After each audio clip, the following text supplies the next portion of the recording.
आज हम पढ़ेंगे श्री शिव महापुराण के रुद्र संहिता के पार्वती खंड का 36वां भाग।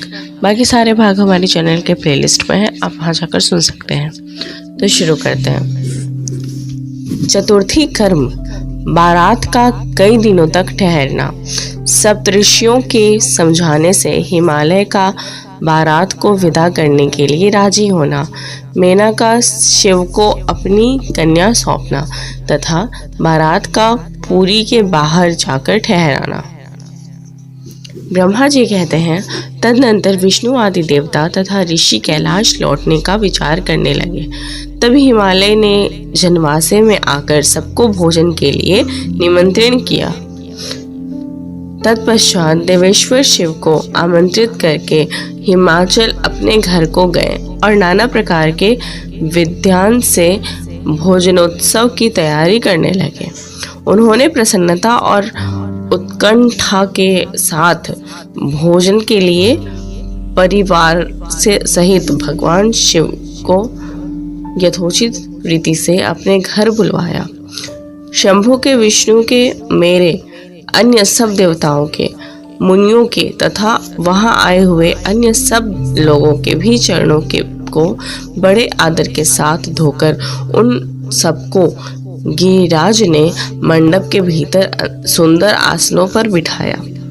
फिर अपने भाई बंधुओं को साथ लेकर उनके सहयोग से उन सब अतिथियों को नाना प्रकार के सरस पदार्थों द्वारा पूर्णतया तृप्त किया। मेरे, विष्णु के तथा शंभु के साथ सब लोगों ने अच्छी तरह भोजन किया। नारद विधिवत भोजन और आचमन करके तृप्त और प्रसन्न हुए सब लोग हिमालय से आज्ञा ले अपने अपने डेरे पर गए।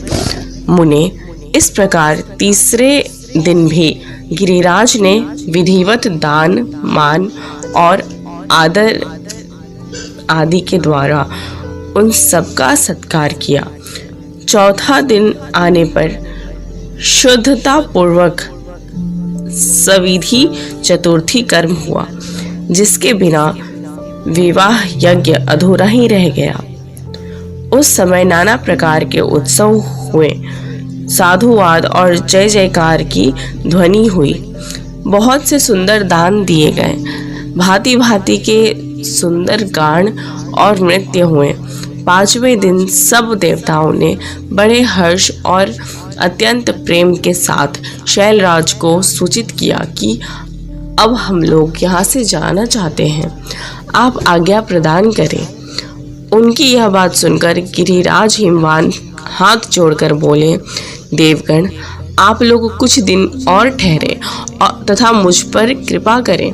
यूँ कहकर उन्होंने स्नेह के साथ उन देवताओं को, भगवान शिव को, विष्णु को, मुझको तथा अन्य लोगों को बहुत दिनों तक ठहराया और प्रतिदिन विशेष आदर सत्कार किया। इस प्रकार देवताओं के वहां रहते हुए बहुत दिन बीत गए।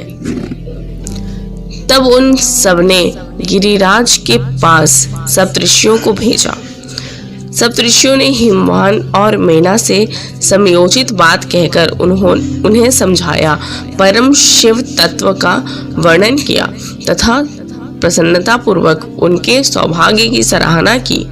मुने, उनके समझाने से गिरिराज ने बारात को विदा करना स्वीकार कर लिया। तत्पश्चात भगवान शिव यात्रा के लिए उद्यत हो देवता आदि के साथ शैलराज के पास आए। देवेश्वर शिव देवताओं सहित कैलाश की यात्रा के लिए जब उद्यत हुए, उस समय मेना उच्च स्वर से रोने लगी और उन कृपा निधान से बोली। मेना ने कहा, कृपा निधे, कृपा करके मेरी शिवा का भली भांति लालन पालन कीजिएगा। आप आशुतोष हैं, पार्वती के सहस्त्रों अपराधों को भी क्षमा कीजिएगा। मेरी बच्ची जन्म जन्म में आपके चरणारविंदों की भक्त रही है और रहेगी।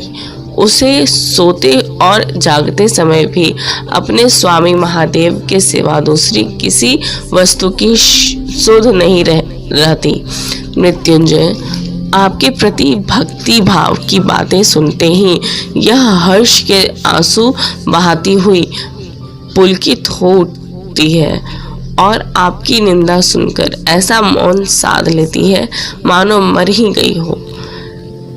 ब्रह्मा जी कहते हैं, नारद, ऐसा कहकर मेनका ने अपनी बेटी शिव को सौंप दी और उन दोनों के सामने ही उच्च स्वर से रोती हुई वह मूर्छित हो गई।